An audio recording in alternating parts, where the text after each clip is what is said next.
So this is a poem I wrote. I was at Morehouse, and while I was down there, I was writing a lot of love poems. Because Morehouse is kind of a, you know, it's a Morehouse film. Atlanta in general is a very kind of comforting place. You don't really notice a lot of the oppressive things happening in the world when you're down there, because you're just around a bunch of just beautiful young black folk learning and partying and making art and that kind of stuff.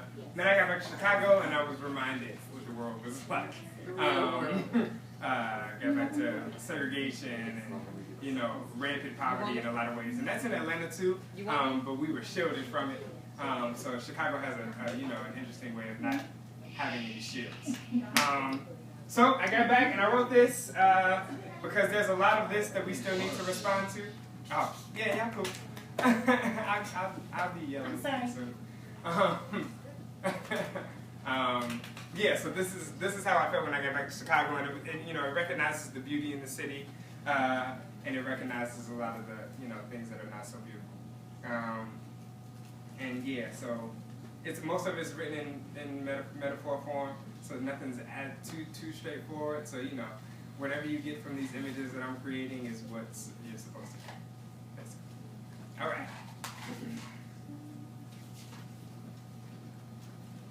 Welcome to Chicago, where man-made mountains scrape skies just hoping to scratch the surface, where hope just scratches some surface, clawing through underground to unearth a purpose, where tourists stand Google-eyed in front of Google finds, and 5 p.m. sounds like Vietnam, and Nam Yo Harangue prayers can be found floating in the air adjacent to a bullet, where popcorn is famous and our pizza is often deeper than our thoughts, but not our graves, where steppers step across a staircase skyline, where lake meets industry, and 63rd Street Beach stirs your legs until you dance, drum, beat, where Harold Washington built a library of dreams and aspired to heal a city almost more than himself, where John Baptiste Point du Sable founded and united with the natives, the proper way to define residency, where streets are home to some and hotels to others,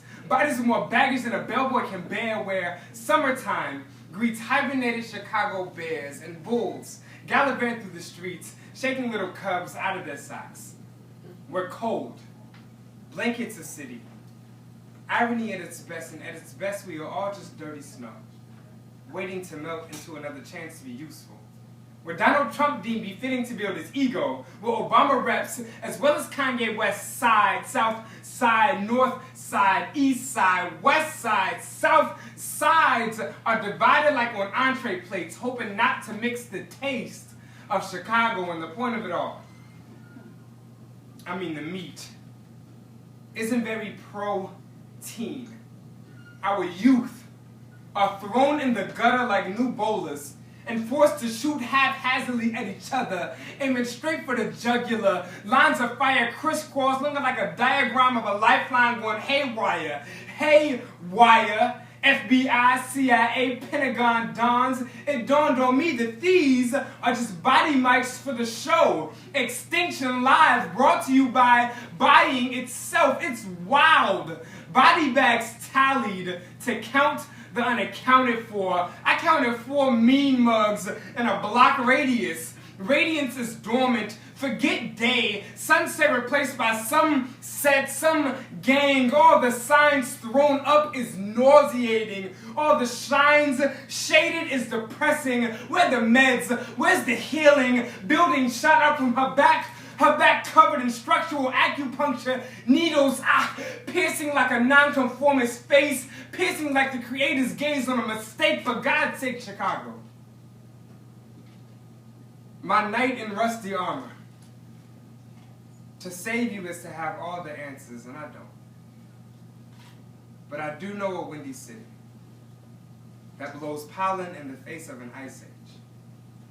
A 14-year-old that writes plays. A snow angel on a sunny day. A lot of hands. And a lot more clay. Thank you.